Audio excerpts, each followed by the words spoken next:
po na nagising tayo kaninang umaga, at lalo na nakarating po tayo sa church ay napakabuti na po Like, share, na subscribe. ating Diyos. Amen? Naniniwala po ba kayo na mabuti ang Diyos? Amen! Amen. Mabuti ang Diyos lalo sa mga nagpahayag, nagpatotoo ng kadakilaan, kabutihan ng Panginoon na hindi mo akalain na yung mga imposibleng bagay ay kaya gawin ng Diyos sa ating mga buhay. Amen. Amen? So sa labas, hindi imposible daw yun. Baga, imposible na mangyari manginang. Pero sa atin, palagi po posible pag nasa Diyos tayo. Ang pag-iingat, ang karangalan, ang pagpapala, ang mata, ang kagalingan, ay sure na makakarating po sa ating buhay. Amen? At tayo po tatawag po no, sa pagpapahayag po, amen, ng pangako ng Panginoon. Tanda na po ba kayo makinig, no?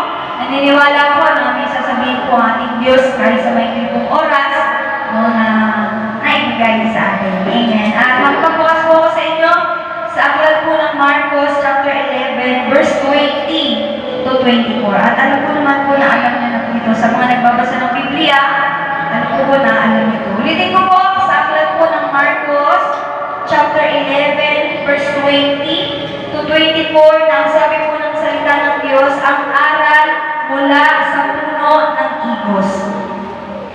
20, kinakagahan, pagdaan nila'y nakita nilang natuyo ang puno ng igos hanggang sa mga ugat nito.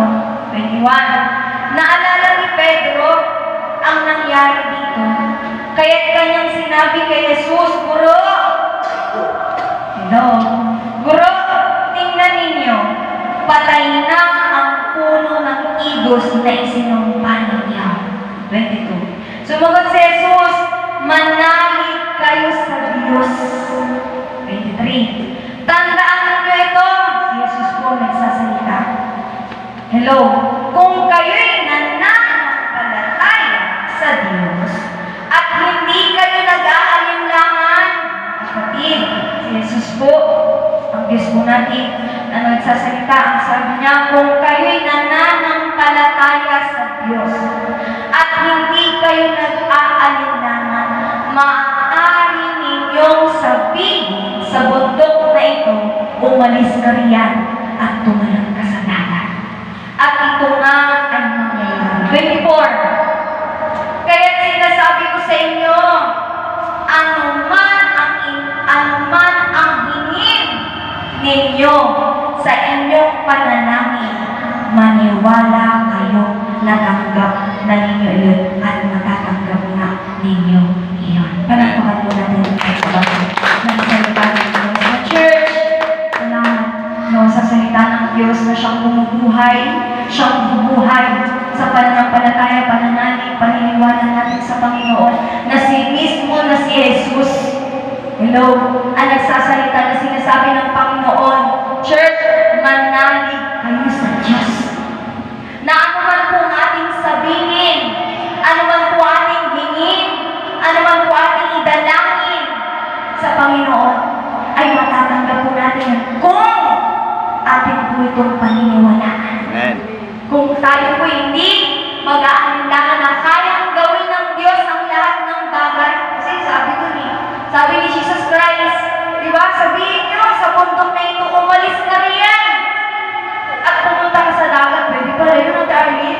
Dati nung bata ako, naisip ko yun. Ako nagbabasa ako, pwede pala yun. Sasabihin mo sa bundok, tumalon ka sa dagat. Paano mangyayari yun? Na napaka-imposible. Na ibig sabihin, ipinapakasabi ng Diyos sa atin na yung mga bagay na imposibleng mangyari pag sa Diyos, posible lahat yan. Amen? Na ano man po ating mga dalangin sa ating pamilya, kagalingan, pagbabago, pag-aayos, pagpapala, himala, alayaan, church. Kung tayo daw po ay mananalig at maniniwala na tinanggap na daw po natin ang ating mga dinalangin sa Diyos ay champion 100% ay mangyayari talaga sa ating buhay. Kagaya po sa buhay ni Mama John Lisa, tingnan niyo po, sa pamamagitan ng panalangin, natatanggap natin ang lahat na ipinapangako ng Diyos.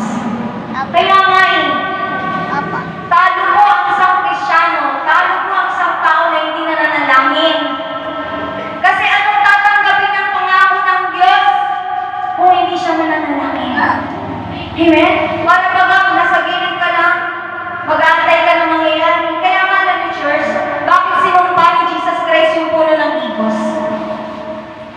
Diba? Bakit sinumpa? Nagutom siya eh. Tinignan niya yung puno ng igos, walang bunga. Bakit? Kasi may excuse, hindi pa daw panahon. Kaya walang bunga. Pero church, gusto ng Panginoon, hindi ayaw ng Diyos na maniwala tayo na one day, someday, mangyayari, magaganap yung ating mga dala. Kundi ngayon, declare it. Amen? Claim it. Receive it. Na yung ipinapanalangin mo ay mangyayari yan, magaganap ngayon, hindi one day, hindi someday. Hello? Kaya sabi ko ako nagbabasa ako, bakit? Bakit? Sinumpa ng Diyos yung puno ng igos eh, hindi pa naman panahon para siya magbunga? Bakit? Ibig sabihin, church, hindi mo na kailangan maghintay dahil pag nanalangin ka siya, 100% gagawin at magaganap ngayon, yung mga pinalangin mo sa Diyos. Amen? Kaya sabi, nanalangin ako, Lord, sana mag-church ko mo kasi yung tatay ko, ayun mo. Amen? Amen. Buhay ang Diyos. Buhay na buhay. Amen? Naman, buhay mga ako ng Diyos. Amen. The church, sa pananalig po, pananampalataya at panalangin, mangyayari at magaganap po talaga ang mga itinanapin ng Diyos sa ating mga buhay. Naniniwala po ba kayo doon? Amen. Amen. Kasi ako naniniwala ako, kagabi lang pinag-pray ko eh. Amen. Pinag-pray ko ni Lord, tapos siya po yung tatay ko, mag-church mo siya sa araw ng buhay. Ayun, nag-church! Buhay ang Diyos! Sa ating pananalangin, magaganap at magaganap talaga yun. Kung hindi tayo, mag-aalinlangan. Amen. Church, marami ngayon. Bakit hindi po nagaganap ang mga panalangin natin? Kasi nag-aalinlangan tayo eh. Nagdududa tayo. Sinabi ng magaling ka na, hindi. Aray ko. Hello? Sinabi ng malaya ka na, hindi. Kasi ganito, ganyan. Kaya nga sabi po sa Santiago, ipagpaiba kayo ng isip, huwag kayong umasa na tatanggap kayo ng anuman. Kasi dapat isa lang. Pag sinabi magaling ka na, claim it. Amen. Receive it. Magaling ka na. Kahit may nararamdaman ka, magaling ka na. Jesus, magaling ka na. Amen. Pag nakikita mo, yung pamilya mo parang wala lang, hindi, nabago na yan. Kasi iba eh, ano ba yan? Ganyan pa rin yung pamilya mo. Kaya minsan nakakalungkot pag may lalaki sa'yo, ba't ganyan yung kapatid mo? Ba't ganyan tatay? Ba't ganyan yung pamilya mo? Hindi lang sabihin, hindi someday, magbabago yan. Amen? Kasi mga Kristyano tayo eh. Amen? Ang ating bibig ay puno-puno ng pananampalataya, paniniwala, pananalig sa Diyos na lahat ng pangit na nakikita natin, gagawin mabuti, maayos, hello, ng Diyos yan. Amen. Dahil kasi buhay ng Diyos natin, lahat ng imposible sa tao, sa Diyos, posible. Amen? Kaya yung kagalingan ng inyong pong pamilya, kagalingan mo, kalayaan mo, ang babago mo, kasi minsan, ba't ganun? Ganito pa rin ang buhay ko. Ba't nahihirapan pa rin ako? Eh kasi, nakadepende yan sa bibig mo. Hello? Dapat ang sinasabi ng bibig mo, hindi. Hindi ako nahihirapan. Hindi ako napapagod. Hindi ako nabibigatan. Hindi ako nalulungkot. Amen? Dapat ganun ang lumalabas sa bibig. Kaya kahit pangit na nakikita, dapat mabuti pa rin ang lumalabas sa ating bibig kasi nakadepende sa bibig mo ang nangyayari at nagaganap sa buhay mo. Amen? Parang di siya gumagaling. Hindi, gumagaling siya. Parang di siya nagbabago. Hindi, nagbabago siya. Parang di siya umaayos. Hindi, umaayos siya. Amen? Paano natin matatanggap po ang pangako ng Diyos kung wala tayong pananampalataya, pananalig na kayang gawin ng Diyos sa mga imposibleng bagay? Na kaya ng Diyos na ilipat ang bundok sa dagat. Na yung ating mga pinapanalangin, kaya niyang baliktarin. Kaya niyang ayusin. Amen? Sa ating buhay. Amen. Yun, tapos na po ating oras, 10 minutes lang po. No? So, salamat po sa salita ng Diyos. I pray and hope na may naunawaan na itindihan po tayo ng church. Sinasabi ng salita ng Diyos, anuman po ang ating idalangin, hingin sa Diyos, i-claim mo na. na natanggap mo na at ibibigay talaga sa iyo ng Diyos dahil para sa iyo lahat ng mga